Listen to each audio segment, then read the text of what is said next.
Hello, my name is Eric and I'm doing another one of my photography vlogs called One Body, One Lens, One Roll, One Day. I am here at Roscoe Ewing Park in Medina, Ohio. It's a nice little park. I did a previous episode, if you watched it, back in the winter. Don't quite remember what camera I used, but I was here and did lots of snow stuff. There's a good area for playing around. There's the jungle gym. There's a creek right here. I think on the last one I did the jungle gym and then went over a little bit to the frisbee golf area over there. I'm going to hang around this area and maybe go down to there's a bridge over there further. Today's camera is a Canon EOS KISS camera.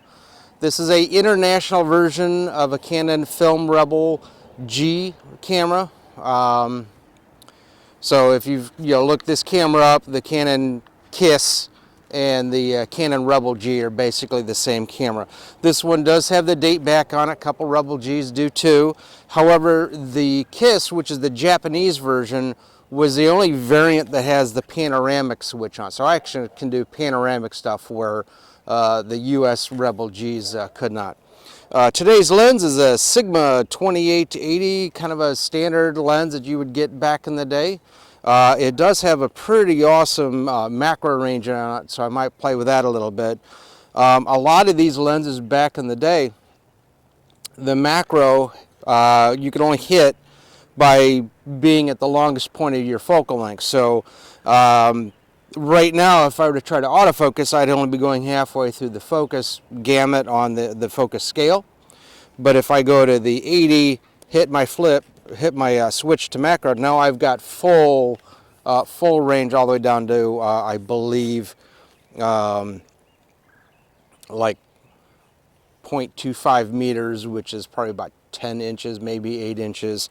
Maybe a little bit better, but the macro should be closer to like a 1-to-2 reproduction ratio, so it should be pretty tight. All right, I'm going to get some shots and then see what I get.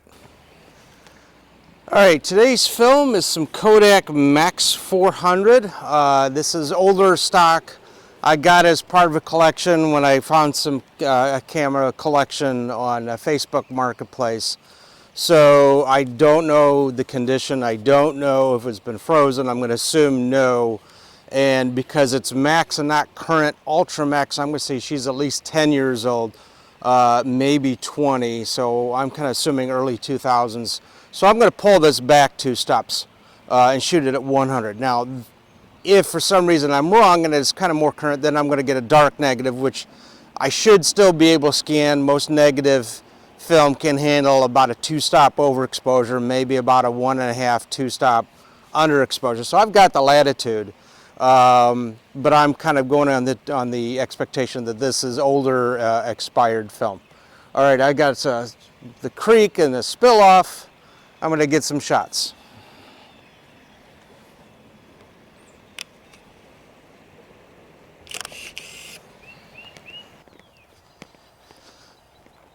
Okay, this camera, and I mentioned it earlier, there's a couple cameras that'll take the entire roll of film, pull it all the way out, and then as you take shots, rewind it back into the canister. This is one of those cameras.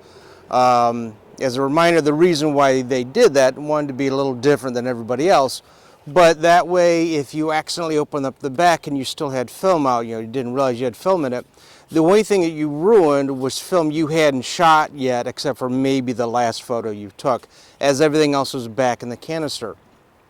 Now, a lot of the other cameras, they would go forward and then rewind when they're all done.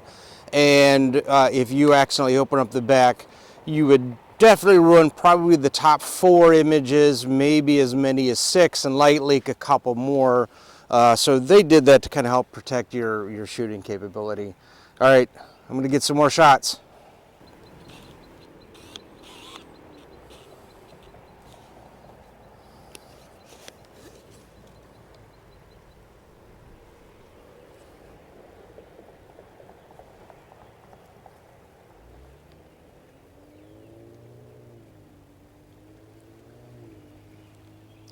It's very windy. I'm not sure I'm going to get the macro shots, but I'll try.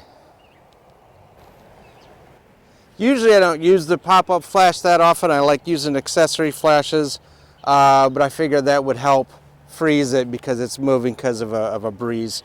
I'm trying to do the macro here. The only thing that I'd be worried about is the flash might be too close, might be blown out a little bit, but we'll see what happens. All right, so my roll of film just rewound. If you like the video, feel free to give it a thumbs up. Feel free to share it. Comment if you learned something new about, you know, Canon cameras and the difference between maybe an American version and a international Japanese version.